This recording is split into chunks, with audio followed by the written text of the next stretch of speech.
Halo semua, salam sejahtera Malaysia. Selamat datang ke channel Fels Lifestyle. Tuan-tuan dan puan yang amat dihormati sekalian, terdapat satu keputusan pilihan raya negeri yang amat menarik di antara kesemua keputusan pilihan raya negeri. Walaupun di antara ke-66 PRN ini, bagi secara pribadi, bagi saya sendiri, antara yang spesial di antara ke-66 negeri yang menghadapi PRN adalah Selangor. Tapi saudara-saudara, tumpuan berpindah kepada negeri Terengganu. Setelah Terengganu yang dimenangi kesemua kerusi 32 Dewan Undangan Negeri dimenangi oleh PAS PN. Akhirnya apa yang menjadi kemuskilan ramai, persoalan ramai? Tidaklah wujud pembangkang di Terengganu. Dan sekiranya hal ini diteruskan, adakah sekiranya tidak pembangkang, kerajaan negeri boleh membuat keputusan sewenang-wenangnya ataupun kerajaan negeri boleh membuat keputusan sesuka hati setelah tiada pembangkang, di mana bila tiada pembangkang tidaklah wujud semak dan imbang, di mana semak dan imbang adalah amat penting untuk politik. Tuan-tuan dan puan, dalam sebuah artikel dari BH Online dinyatakan di sini, Terengganu tiada pembangkang. Rakyat boleh kritik kerajaan. Ini dinyatakan oleh Presiden PAS sendiri, yaitu Tan Sri Abdul Hadi Awang. Dalam artikel ini, saudara-saudara, Presiden PAS Tan Sri Abdul Hadi Awang memberi jaminan kerajaan negeri di Terengganu akan berjalan seperti biasa meskipun tanpa pembangkang. Ini adalah satu sejarah lagi tercipta di mana sebuah kerajaan negeri tiada pembangkang. Dalam artikel ini lagi, beliau menegaskan meskipun semua 32 adun ahli Dewan Undangan Negeri dibarisi wakil PN, setiap daripada mereka boleh memainkan peranan menasihati kerajaan negeri, termasuk rakyat sendiri. Kita akan galakkan budaya nasihat termasuk daripada rakyat sendiri boleh mengkritik kerajaan. Malah, suka dimaklumkan bahawa dalam Islam ini, walaupun tidak ada pembangkang, ahli-ahli dewan boleh mengkritik dan memberi teguran, katanya. Beliau berkata demikian pada sidang media selepas pengumuman keputusan PRN di Dewan Tok Guru Rusila. Dalam pada itu, Abdul Hadi juga, yang ahli Parlimen Parang, sebagai MP Marang, menzahirkan penghargaan kepada semua pengundi PN kerana memberikan kemenangan kepada 3 negeri, yaitu Kelantan, Terengganu dan Kedah. Beliau yang juga timbalan pengurusi PN berkata, kemenangan itu juga hasil kebangkitan semua, terutama anak-anak muda.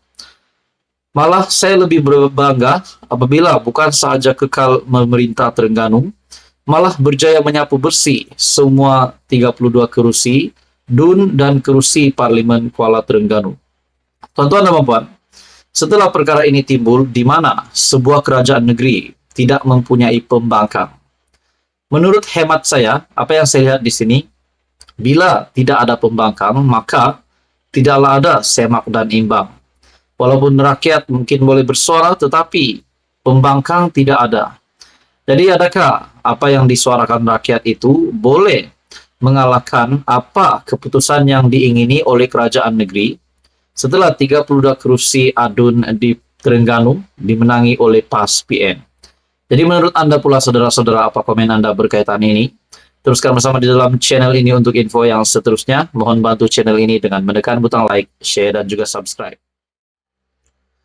Tuan-tuan dan puan yang amat dihormati sekalian, keputusan pilihan raya negeri masih lagi menjadi perbualan dan masih lagi hangat diperkatakan ramai orang berkaitan dengan keputusan PRN, di mana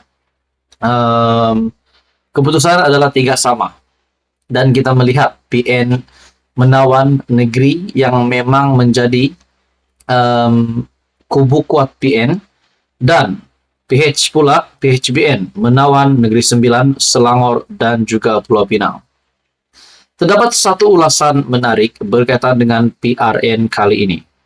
Ada yang kata, kerajaan perpaduan dilihat gagal untuk memenangi hati rakyat pada PRN kali ini. Tetapi itu tidak akan menggegarkan ataupun menyentuh status Perdana Menteri hari ini. Seperti yang dinyatakan Anwar, kerajaan perpaduan tetap kekal teguh dan kukuh. Lalu apa juga keputusan PRN? Tuan-tuan dan puan, terdapat satu ulasan menarik dan ini menyentuh berkenaan dengan status Anwar dan juga status timbalan Perdana Menteri Ahmad Zahid Hamidi. Kita dapat melihat BN kali ini kecundang teruk pada PRN kali ini, begitu juga pada PRU 15 yang lalu. Dalam sebuah artikel dari Malaysia Kini, ulasan PRN, Anwar lulus referendum rakyat, tapi Zahid tewas. Anwar Ibrahim telah memimpin kerajaan Madani dalam perang pilihan raya di 6 negeri. Sebagai Perdana Menteri, pengerusi PH, Presiden PKR, dan Ketua Kerjasama PHBN, Anwar boleh dikira telah berjaya mempertahankan 3 kubu kuat PH, yaitu Selangor, Negeri Sembilan, dan Pulau Pinang. Orang yang tewas dan perlu bertanggung jawab atas kekalahan UMNO di 89 kursi yang ditandinginya dengan logo BN ialah Presiden UMNO Zahid Hamidi.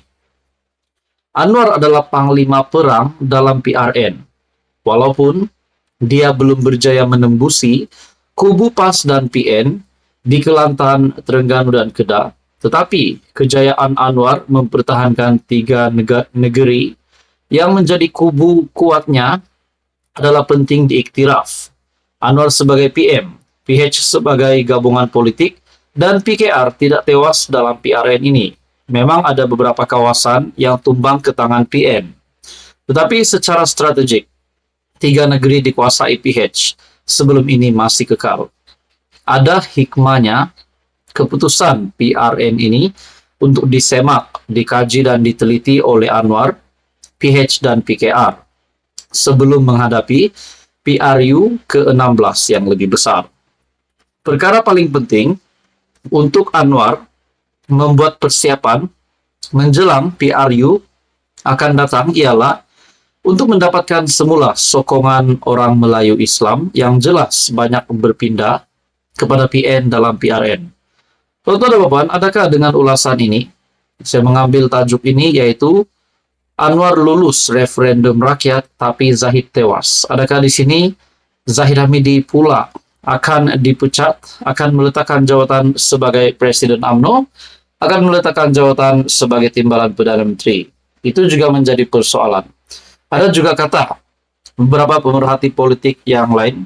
Saya sudah bercerita dengan kawan-kawan yang berkata, keputusan kali ini memang agak mengecewakan, tetapi kita melihat di sudut positif, di mana PH masih mempertahankan kubu kuat PH di Negeri Sembilan, di Pulau Pinang, dan juga di Selangor. Tetapi yang menjadi sebab PHBN hanya mendapat 3 kemenangan daripada 6 buah negeri adalah Zahid Hamidi.